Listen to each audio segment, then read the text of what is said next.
പ്രിയ സുഹൃത്തുക്കളെ, അപ്പൊ കേരളത്തില് ഇലക്ഷൻ കഴിഞ്ഞ് അപ്പൊ ഇതുമായി ബന്ധപ്പെട്ട് തീർച്ചയായിട്ടും നമുക്കൊരു അഭിപ്രായം പറയാനുണ്ട്. പ്രിയ സുഹൃത്തുക്കളെ, നമ്മുടെ കേരളത്തില് എത്ര മാത്രം കുത്തിത്തിരിപ്പ് പണിയെടുത്തിട്ട് ഇപ്പൊ 3 സീറ്റ് ഒപ്പിച്ചെന്നറിയാ. ഇനിയും ഒരുപാട് കുത്തിത്തിരിപ്പ് ഉണ്ടാവും. അതിനു വേണ്ടിയിട്ട് കർമ്മ TV, ജന TV ഒക്കെ ഒരുപാട് പരിശ്രമിക്കുന്നുണ്ട്, പല രീതിയിലും വർഗീയത പറഞ്ഞിട്ട്. അപ്പൊ എന്തായാലും അതിന്റെ റിസൾട്ടൊക്കെ കിട്ടി, 3 സീറ്റൊക്കെ ഒപ്പിച്ചിട്ടുണ്ട്. അപ്പൊ പോട്ടെ, എന്തായാലും നമുക്ക് നോക്കാം. പിന്നെ ഇവിടെ പല ആളുകളും MLA ആയിട്ട് നിന്നവര് വീണ്ടും മത്സരിച്ചപ്പോൾ തോറ്റിട്ടുണ്ട്. അപ്പൊ അങ്ങനത്തെ MLA മാരോട് പറയാനുള്ളത്, അല്ലെങ്കിൽ പുതിയതായിട്ട് MLA ആയിട്ട് നിങ്ങൾ വരുന്ന നിങ്ങളോട് എനിക്ക് പറയാനുള്ളത് ഒറ്റ കാര്യമുള്ളൂ. ഈ വീഡിയോ ആരെങ്കിലൊക്കെ ഷെയർ ചെയ്യുകയാണെങ്കിൽ കേട്ടോ. നമ്മുടെ മണ്ഡലം എന്ന് പറയുന്നത് വളരെ ഇമ്പോർട്ടൻ്റ് ആണ്. നമ്മൾ എവിടെ നിൽക്കുന്നോ അവിടെ ജയിക്കേണ്ടത്. പ്രത്യേകിച്ച് നമ്മൾ സ്ഥിരമായിട്ട് നമ്മുടെ സ്ഥലത്തിൽ നമ്മൾ നിന്ന് പോകുകയാണെങ്കിൽ അവിടുത്തെ ജനങ്ങൾക്ക് വളരെ കൃത്യമായിട്ട് നിങ്ങൾ നല്ല കാര്യങ്ങൾ ചെയ്യാനുണ്ട്. എങ്കിൽ മാത്രമേ നിങ്ങൾക്ക് വീണ്ടും അടുത്ത 5 വർഷം കഴിഞ്ഞിട്ട് അവരുടെ മുന്നിലേക്ക് പോയി ധൈര്യമായിട്ട് തല ഉയർത്തിക്കൊണ്ട് നിങ്ങൾ വീണ്ടും വോട്ട് ചോദിക്കാം. അല്ലാതെ ഒരു തേങ്ങയും ചെയ്യാതെ ഇതുപോലെ മാർക്സിസ്റ്റ് ആയാലും കോൺഗ്രസ് ആയാലും 2 പേരിൽ ആരെയാണ് അവർ സ്ഥാനാർത്ഥിയായി നിർത്തുന്നത്, ജനങ്ങൾക്ക് വേറെ വഴിയില്ലാതെ എന്ത് ചെയ്യുന്നു, അവർക്ക് വോട്ട് കുത്തി ജയിപ്പിക്കേണ്ട ഒരു സാഹചര്യം. അങ്ങനത്തെ നാണം കെട്ട ജയിക്കരുത്. നമ്മൾ കഴിയുന്നതും എന്ത് ചെയ്യണം, ജനങ്ങൾ ഇഷ്ടപ്പെട്ടിട്ട് നമ്മളെ ജയിപ്പിക്കണം വീണ്ടും വീണ്ടും. ഞങ്ങളുടെ MLA എന്ന് പറഞ്ഞാൽ ഞങ്ങൾക്ക് എന്തെങ്കിലും ഒന്നെന്ന് പറഞ്ഞാൽ ഓടിയെത്തും എന്നുള്ള ഒരു ചിന്ത നിങ്ങളുടെ മണ്ഡലത്തിലുള്ള ജനങ്ങൾക്ക് കൃത്യമായിട്ട് ബോധ്യപ്പെടുത്തി കൊടുക്കുക.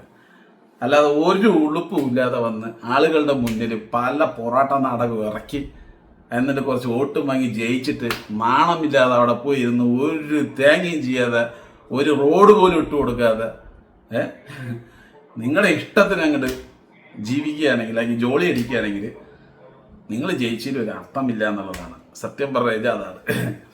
അപ്പോൾ നമ്മുടെ വോട്ട് വളരെ ഇമ്പോർട്ടൻ്റ് ആണ്. നമ്മുടെ ഭാഗത്തുള്ള ജനങ്ങളെ എപ്പോഴും നമ്മൾ 100% അവരായിട്ട് കമ്മ്യൂണിക്കേഷനിൽ ഉണ്ടായിട്ടേ ഇരിക്കണം. അങ്ങനെയൊക്കെ വിരലിൽ എണ്ണാവുന്ന MLA-മാരേ ഉള്ളൂ. ഇപ്പം ചാണ്ടിയമ്മനൊക്കെ ഒന്ന് ആലോചിച്ച് നോക്ക്, അങ്ങേറെ റേഞ്ച് എന്താണെന്ന്, എത്രമാത്രം വോട്ടിലാണ് അയാൾ ജയിച്ചത്. അപ്പം ജനങ്ങളോട് ഒരുപാട് അയാൾ തീർച്ചയായിട്ടും കമ്മ്യൂണിക്കേഷൻ ചെയ്യുന്നുണ്ട്. പല രീതിയിൽ ഇവിടുത്തെ MLA-മാർ വളരെ ദയനീയമായിട്ടുള്ള രീതിയിലാണ് തോൽക്കുന്നത്. അപ്പം നമ്മുടെ മണ്ഡലത്തിൽ നമ്മൾ വളരെ പെർഫെക്റ്റ് ആയിരിക്കണം. ജനങ്ങൾ നമ്മൾ പോയി നിൽക്കുകയാണെങ്കിൽ പെട്ടെന്ന് ആ കാര്യം എന്ത് പറഞ്ഞാലും ഓക്കെ ആണെന്ന് പറയണം. അതേപോലെ നിങ്ങൾ MLA ആയിരിക്കുമ്പോൾ ജനങ്ങൾ നിങ്ങളുടെ മുന്നിലേക്ക് നിങ്ങൾക്ക് വോട്ട് തന്ന ആളുകൾ, അല്ലെങ്കിൽ വോട്ട് തരാൻ സാധ്യതയുള്ള ആൾക്കാർക്കെങ്കിലും നിങ്ങൾ അതിൻ്റെ ഒരു നന്ദി കാണിക്കുക. നിങ്ങൾക്ക് വോട്ട് ഇട്ടോ ഇട്ടില്ലയോ എന്നുള്ളതല്ല, ആ ജനങ്ങളോട് നിങ്ങൾ നീതി പുലർത്തുക. അപ്പം ജയിച്ച എല്ലാവർക്കും നമ്മുടെ ആശംസകൾ. എന്തായാലും നിങ്ങൾ ജയിച്ചിട്ട് എന്തെങ്കിലും ഉപകാരം ഉണ്ടാവുമെന്ന് ചോദിച്ചു കഴിഞ്ഞാൽ അത് നമുക്ക് കണ്ടറിയാം 5 വർഷം കൊണ്ട്. പിന്നെ ഇതുമായി ബന്ധപ്പെട്ട് എനിക്ക് പ്രത്യേകിച്ച് ഒരു കാര്യം പറയാനുള്ളത് സഹാക്കളോടാണ്, LDF-നോടാണ്. അവരിപ്പോൾ ജയിച്ചു, അവർ ഭരിച്ചോട്ടെ. ഇനി അവരെ പോയിട്ട് പല രീതിയിൽ ശല്യപ്പെടുത്തരുത്. റോഡുകളിലൊക്കെ എന്ത് ചെയ്യുന്നു, സമരം ചെയ്യുക, ആവശ്യമില്ലാതെ ഹർത്താൽ ഉണ്ടാക്കുക, ഇങ്ങനത്തെ പരിപാടികളൊന്നും ചെയ്യരുത്. അവർ ഭരിക്കട്ടെ, ഞങ്ങളൊക്കെ കാണട്ടെ. ജനങ്ങൾക്ക് മതിയാകുമ്പോൾ നല്ല രീതിയിലുള്ള പ്രശ്നങ്ങൾ വരുമ്പോൾ എന്ത് ചെയ്യുക, നിങ്ങൾക്ക് അത്യാവശ്യം സമരങ്ങളൊക്കെ ചെയ്യുക. ഇനി പല സ്ഥലത്തിലും കൊലപാതക രാഷ്ട്രീയമൊന്നും ഉണ്ടാകരുത്.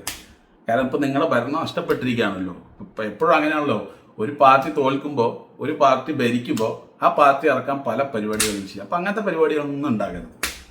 എങ്കിലും കേരളം വളരെ സുന്ദരമായി തന്നെ പോയിക്കൊണ്ടിരിക്കും. അപ്പോൾ പ്രിയ സുഹൃത്തുക്കളെ, നിങ്ങളുടെ വിലപ്പെട്ട അഭിപ്രായം കമൻറ്റിൽ പറയുക.